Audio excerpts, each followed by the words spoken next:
আসসালামু আলাইকুম ওয়া রাহমাতুল্লাহ। আজকে আমাদের পড়া হচ্ছে পিছনের সব পড়ার রিভিশন এবং দোয়া কুনুতের মশক। তো আমরা পিছন দিক থেকে আমি মোটামুটি বিস্তারিতই পড়ে আসব, এর পরবর্তীতে এই সংক্ষেপে পড়ব। হ্যাঁ, ইনশাআল্লাহ। তো প্রথমত আমরা আরবি 29 হরফ আমরা পড়েছি। এর পরবর্তীতে আরবি 29 হরফ পড়ার পরে এটা শুদ্ধ করছি আমরা মাখরাজে গিয়ে। তো মাখরাজে যাওয়ার পর আমাদের অনেকগুলা বিষয়ের সাথে পরিচয় হয়েছে। আমরা গুন্নার সাথে পরিচিত হয়েছি। 17 নম্বর মাখরাজ নাকের বাঁশি হইতে গুন্না উচ্চারিত হয়। এর পরবর্তীতে আমরা ওইখানে গিয়ে মাদের সাথে পরিচিত হয়েছি। 16 নম্বর মাখরাজ মুখের খালি জায়গা হইতে মাদের হরফ পড়া যায়। তো এইগুলোর সাথে আমরা আগেই পরিচিত হয়েছি। আল্লাহু আকবার। এর পরবর্তীতে আরবি 29 হরফ পড়ার পর আমরা এগুলাকে মোরাক্কাব, যুক্তকরণ। তো মোরাক্কাব কাকে বলে? মোরাক্কাব বলা হয়, আর বাংলাতে বোঝাতে গেলে বলতে হয় যে যুক্তকরণ। আর আরবিতে বলা হয়, সংজ্ঞা হলো ডানের হরফকে বামের হরফের সঙ্গে মিলাইয়া লেখাকে বলে মোরাক্কাব করিবার সময় হরফের শুধু ডান মাথাটুকু থাকে। তো এর মধ্যে আরবি 29 হরফের 22টি হরফ মোরাক্কাব হবে, যুক্ত হবে। বাকি 7টি হরফ যুক্ত হবে না। সেগুলো হচ্ছে দাল, জাল, র, জা, ওয়াও, হামজা, আলিফ। দাল, জাল, র, জা, ওয়াও, হামজা, আলিফ। আল্লাহু আকবার কাবীরা। এর পরবর্তীতে আমরা এগুলাকে দুইটাকে মিলিয়ে পড়ছি, তিনটাকে মিলিয়ে পড়ছি। এর পরবর্তীতে আমরা পড়লাম হলো এই 29 হরফের উপর আমরা কি দিলাম? হরকত দিলাম, জবর, জের, পেশ। এই 29 হরফকে আমরা এই জবর, জের, পেশ দিয়ে হরকত দিয়ে আরবি 29 হরফকে আমরা প্র্যাকটিস করছি। হ্যাঁ, হামজা জবর আ, বা জবর বা, তা জবর তা, সা জবর সা, জিম জবর জা, হা জবর হা, জবর দিয়ে। এরপর হামজা জের ই, বা জের বি, তা জের তি, সা জের সি, হামজা পেশ উ, বা পেশ বু, তা পেশ তু, এরকম ভাবে আলাদা আলাদা করে জবর দিয়ে, জের দিয়ে, পেশ দিয়ে আরবি 29 হরফ প্র্যাকটিস করছি। এরপর আমরা এটার উচ্চারণটাও পড়ছি, আলহামদুলিল্লাহ। এর পরবর্তীতে আমরা এই এটা সামঞ্জস্যপূর্ণ করে কিছু অনুশীলন আমরা পড়েছি। অনুশীলন, তো অনুশীলন হামজা জবর আ, হামজা জবর আ, আ আ, হামজা জবর আ, হামজা জের ই, আ ই, এরকম ভাবে 2 অক্ষর দিয়ে পড়ছি। এরপরে 3 অক্ষর দিয়েও পড়ছি। যখন আমরা হরকতের সাথে পরিচিত হলাম, তো হরকতের সাথে পরিচিত হওয়ার পর আমি বলছিলাম যে হরকতটা ভালো করে যার হবে তার তানবিন হয়ে যাবে।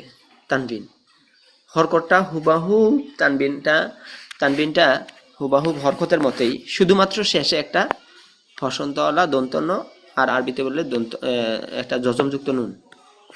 হ্যাঁ, আর বলেছিলাম হরকতটা আম, সব জায়গা হতে পারে, শুরুতে, মাঝে, শেষে। আর তানবিনটা শুধুমাত্র শেষে হয়। তো তানবিনের সাথে যখন আমরা পরিচিত হইলাম, তো এর মধ্যে আমরা জজমের সাথেও পরিচিত হয়েছি। সাকিন, জজম একই কথা। আচ্ছা, তো এর পরবর্তীতে হরকত এবং তানবিনের সামঞ্জস্যপূর্ণ করে আমরা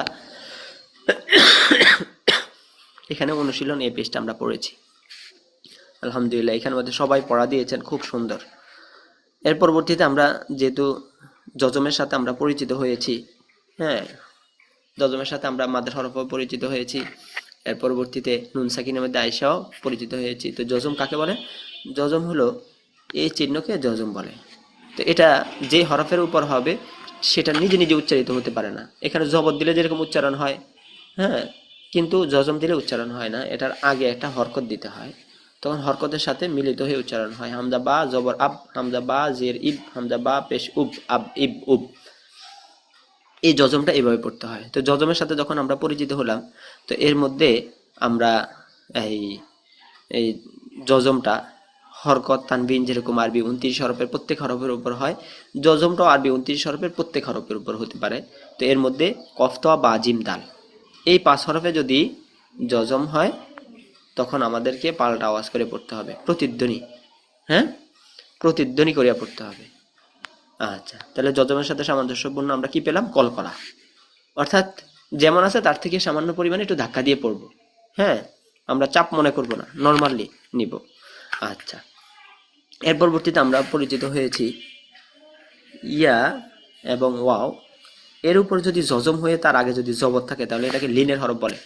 যেমন বাইয়া জবর বাই, বা ওয়াও জবর বাও, বাও বাই, বা বাই বাও। হ্যাঁ, আচ্ছা, তো লিনের হরফের সাথে আমরা পরিচিত হলাম। এর পরবর্তীতে আমরা এখানের মধ্যে পরিচিত হয়েছি। জবর এখানে মুছে দিয়ে, জবর মুছে দিয়ে আমরা যদি ইয়ার আগে যদি আমরা একটা বা দিয়ে দিই, তাহলে বায়াজের বি, বা ওয়াও পেশ বু। জবর মুছে এক জায়গায় দিলাম জবর, জবর মুছে এক জায়গায় দিলাম পেশ, আর এক জায়গায় দিলাম জের। আর একটা হলো জবরের পরে খালি আলিফ। তাহলে জবর জের পেশটা আমাদের মনে থাকবে। জবরের বাম পাশে খালি আলিফ, জেরের বাম পাশে যজমালা ইয়া, পেশের বাম পাশে যজমালা ওয়াও, মাদের হরফ। এখানের মধ্যে যে বা লিখছি আমি, তো এই বার জায়গার মধ্যে আরবি 29 হরফের প্রত্যেকটা হরফ হয়ে হতে পারে। এখানে যদি আমরা দাল ধরি, তাহলে দাল আলিফ জবর দা, দালিয়া যে দি, দাল পেশ দু, দা দি দু। আচ্ছা, তো মাদের সাথে আমরা পরিচিত হলাম। এরপর পরবর্তীতে আল্লাহু আকবার। তো এই মাদটার সংক্ষিপ্ত রূপ হলো মাদের হরকাত।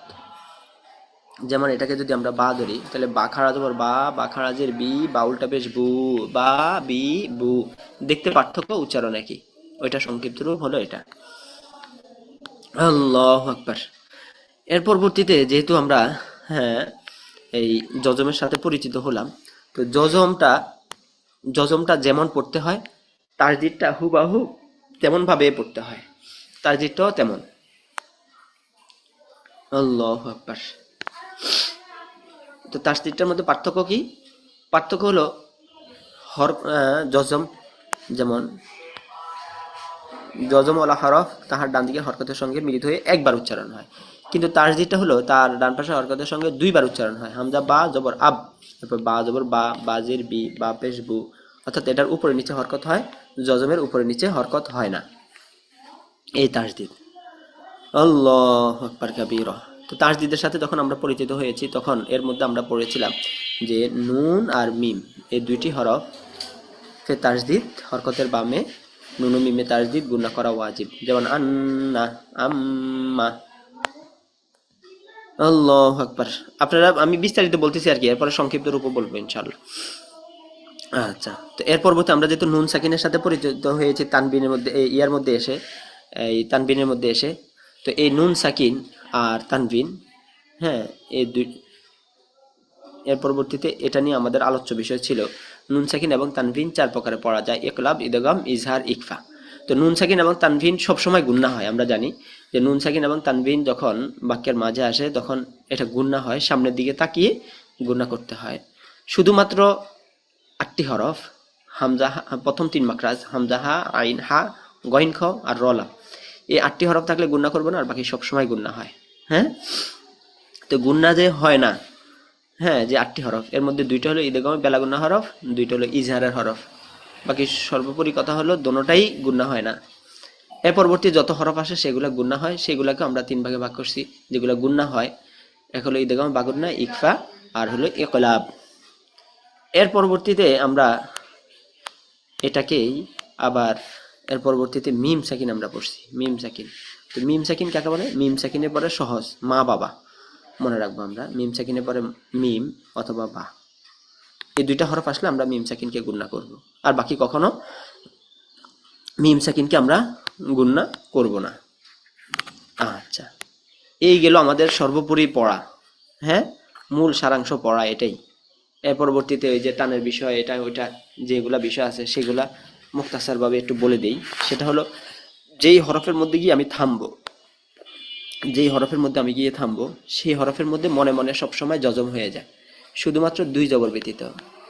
2 জবরের ক্ষেত্রে আমরা এক আলিফ টেনে পড়বো, যেমন বারদান থেকে বারদা, নাস্তন থেকে নাস্ত।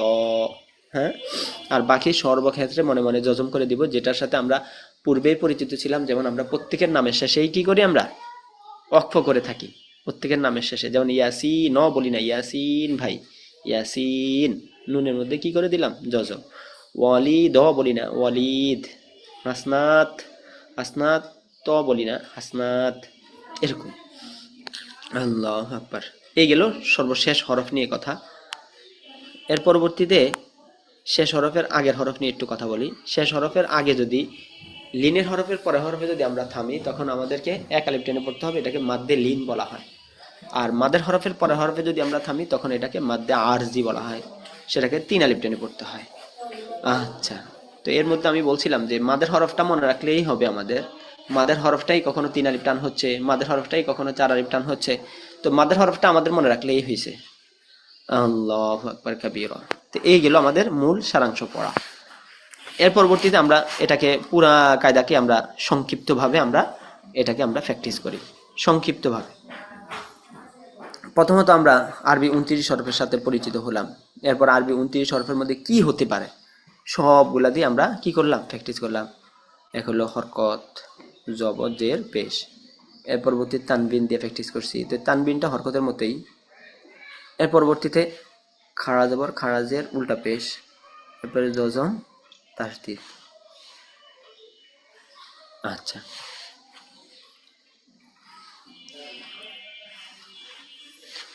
এই এছাড়া কিছু হতে পারে না। তো এইগুলা দিয়ে আমরা প্র্যাকটিস করছি আলহামদুলিল্লাহ।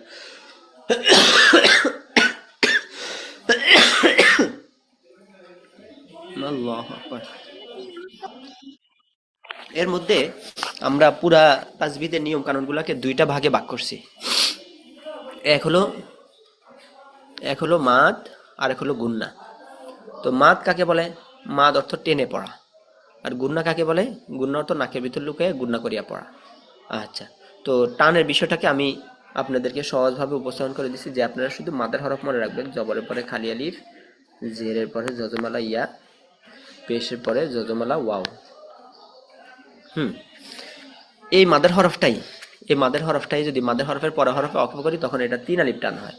আবার এই মাদের হরফের পরে যদি লাম্বা হামজা আসে তখন এটাকে আমরা 3 আলিফ টেনে পড়ি।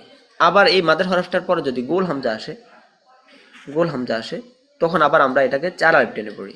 অর্থাৎ মাদের হরফটাই কখনো 3 আলিফ টান হচ্ছে, কখনো 4 আলিফ টান হচ্ছে। আচ্ছা, তো সর্বোপরি কথা হলো আমরা মাদের হরফ টেনে পড়বো। এবার একটু কম বেশি হলে কোনো সমস্যা নেই। তাহলে এই মাদের বিষয় আমাদের ক্লিয়ার আলহামদুলিল্লাহ। আল্লাহু আকবার কাবীরা। তো শুধুমাত্র অক্ফ করার সময় মনে রাখবো মাদ্দে আরজি আর হলো মাদ্দে লিনটা মনে রাখবো। এবার আসি আমাদের মাদের আলোচনা। তো মাদের আলোচনার মধ্যে হলো মাদ না, গুন্নার আলোচনা। তো গুন্নার আলোচনার মধ্যে এসে আমরা এই গুন্নাটাকে 3টা ভাগে ভাগ করে নিব। গুন্না গুন্না আল্লাহু আকবার কাবীরা। তো গুন্নাটাকে আমরা 3 ভাগে ভাগ করে নিব। এক হলো হরকতের বামে নুন ও মিমে তাসদীদ গুন্না করা ওয়াজিব। এক।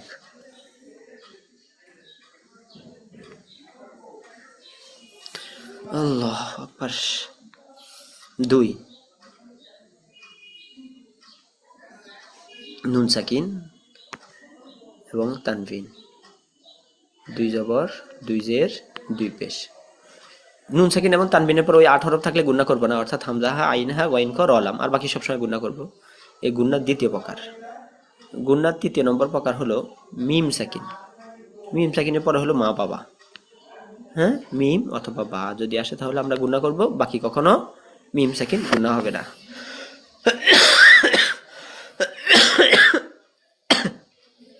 এই হলো আমাদের মূল সারাংশ পড়া।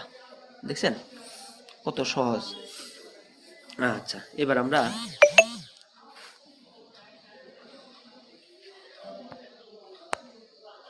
দোয়া কুনুতের মশক করবো ইনশাআল্লাহ। আস্তাগফিরুল্লাহ রাব্বি মিন কুল্লি যামবিন ওয়া আতুবু ইলাইহি লা হাওলা ওয়ালা কুওয়াতা ইল্লা বিল্লাহিল আলিয়্যিল আযীম।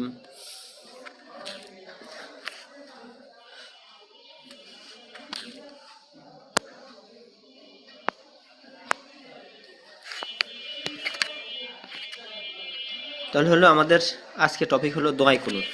তো দোয়া কুনুতটা হলো বিতিরের নামাজে পড়তে হয়। বিতিরের নামাজের মধ্যে 3 নম্বর রাকাতে সূরা ফাতিহার পরে সূরা মিলানোর পরে এই দোয়া কুনুতটা পড়তে হয়। এটা নামাজের মধ্যে পড়া হলো ওয়াজিব। এর মধ্যে যদি খলল হয় বা আকবর হয় তখন সিজদা সহ ওয়াজিব হয়। কোন ব্যক্তি যদি সিজদা সহ না দেয় তাহলে নামাজকেই দৌড়াতে হবে। তো খেয়াল করেন কোথায় কোথায় থামতেছি। হ্যাঁ, আল্লাহ মাফ করেন। দোয়ায়ে কুনুত আল্লাহুম্মা ইন্না নাস্তাঈনুকা ওয়া নাস্তাগফিরুকা ওয়া নু'মিনু বিকা ওয়া নাতাওয়াক্কালু আলাইকা ওয়া নুসনি আলাইকাল খায়র ওয়া নাশকুরুকা ওয়া লা নাকফুরুকা ওয়া নাখলাউ ওয়া নাতরুকু মান ইয়াফজুরুকা আল্লাহুম্মা ইয়্যাকা না'বুদু ওয়া লাকা নুসাল্লি